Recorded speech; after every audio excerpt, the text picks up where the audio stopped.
Well, for all of the teenage young ladies out there, eat your hearts out because young Tracy Wolf, you are making your feature film debut opposite one of the most handsome hunks in the world, I guess. People are envying you out there like crazy. Did you have to break through yourself a feeling of wow and then get into the hard business of acting? You know, I'm still in that feeling of wow. Yeah. You know, I mean, even like right now. I did. But when I would do certain scenes, of course my energy level would have to come down. Sure. So, but most of me was like, this is really happening. In fact, I'd love it if you could recreate for us maybe a time when you first heard you were starring opposite Mel Gibson. I cried. I cried. In fact, I was at my agency in New York, and it came over the phone. And in fact, my agent she already knew that I had the part pretty much, but they were like finalizing whatever they do. And I was upstairs because there's like 2 levels, and it came through the phone that Tracy got the part. And I was on the phone. I was like, I couldn't. I think I dropped the phone. I went running all through the agency. I mean, tears were like everybody was like, "Oh, congratulations!" They were hugging me, and I didn't. I still kept on thinking, even when I was on the plane, I was going to get here, and then they were going to say, "Oh, well, that's okay. We found somebody else. Thank you for coming." Sad. All that time? I mean, all that time, and even on the film, I was like, this is not happening. This is not happening. Even last night when I saw the film for the first time, I said, this is really not happening. And during that early period, did you find yourself hearing from friends you had never heard of or had long forgotten? That hasn't, people have been saying that, Tracy, that's going to happen, but it really hasn't happened. I mean, my friends are still, my buddies, we're all going to go to the movies and see this together, and, they can't wait. They're like, oh, the posters are out. I mean, they're calling everybody, hey, the posters out, you got to see it, so I haven't heard from long acquaintances. You will. Oh, really? You will. Well, your presence in the film is really very crucial because up to the time that you meet Mel, we've only seen him as a kind of a really wired out guy. You see something different in him, and I think millions of men and women out there have been waiting for your expression to show us a different character there on screen in Mel. So that's pretty important, don't you think? Yeah, I mean, I never really thought of it like that, but You're the first contact we have with him as a warm, more vulnerable human being. Yeah, right, because he's kind of psycho before when you see Yeah. him. So, I mean, this is a very critical role. Without you, Tracy, this movie would just not have worked, don't you see? If you say so. Isn't that nice?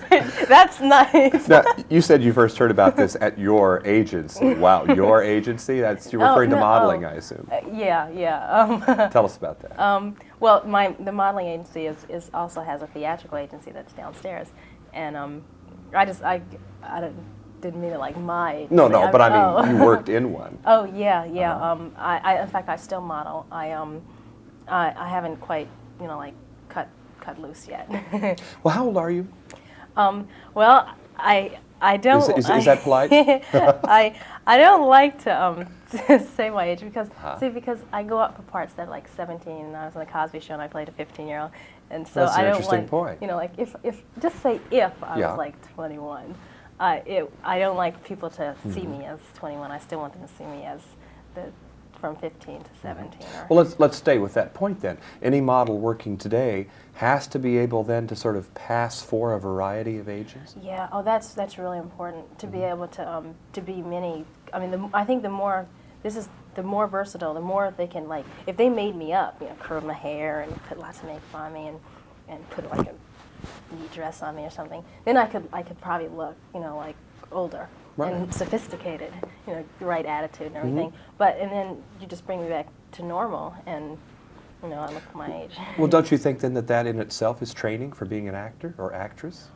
Oh yeah. To sort of take on an age. Yeah, it is, and also like to take on an aura.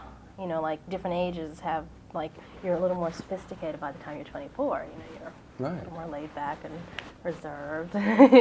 What is it about the racket, the modeling racket, pardon the term, but is it a grind sometime? Are there things about it that you just don't like at all? Oh, you bet. I mean, those of us that never will know what it's like, maybe you could share something with us like that. It's really frustrating. It can be, for me, I really have been fortunate. but for some people, men and women, it can be really, really frustrating. You end up start thinking that you're special just because you were born a certain way, and you start thinking like that. And then when the modeling's over and you have to go out there and have a regular job, and people aren't always playing up to you. Oh, you're so beautiful. But you're at a tough age to look ahead like that. At your age, it seems like it could go on forever. That seems like a pretty sound conclusion on your part. Well, for me, I was always brought up by, my mother says, it's not what you look like, it's how you act. And so, to me, I'd rather somebody say, oh, Tracy has a nice personality than Tracy is, pretty or something. So, when this movie opens up, are you already fantasizing about getting a party, getting the gang together, and going down to the theater to check it out? Oh, yes. Are you making some plans? Definitely. Oh, yeah. And this is a once-in-a-lifetime shot here. I know. And since I have friends like in New York and New Jersey and Virginia, it's like I have to go to all the theaters. So I have to have several parties. What a grind. I know.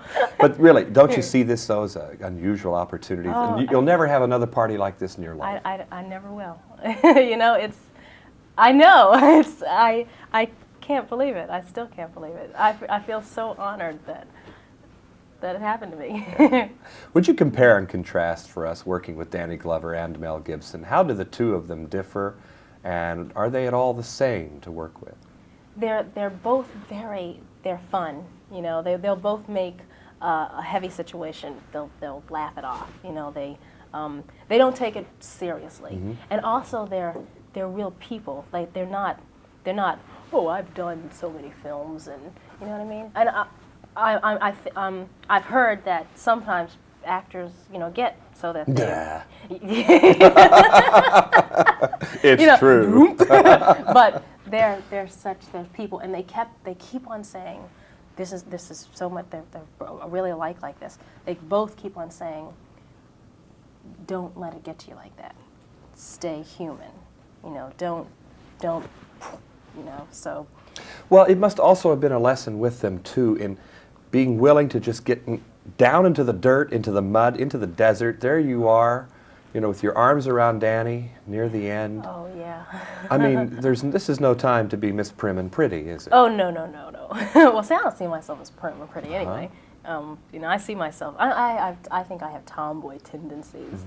But was there somebody behind you dumping dirt all over you? Oh, putting dirt on my face. I mean, here in your career, you learn how to apply makeup, and you get out on that set, and what are they applying? It's great. It's wonderful. They put the mud on, and I mean, the best part of though was when I would actually, I fell a couple of times for real, and they were, "Are you all right?" They don't want the real bruises; they want the ones, the makeup bruises. So.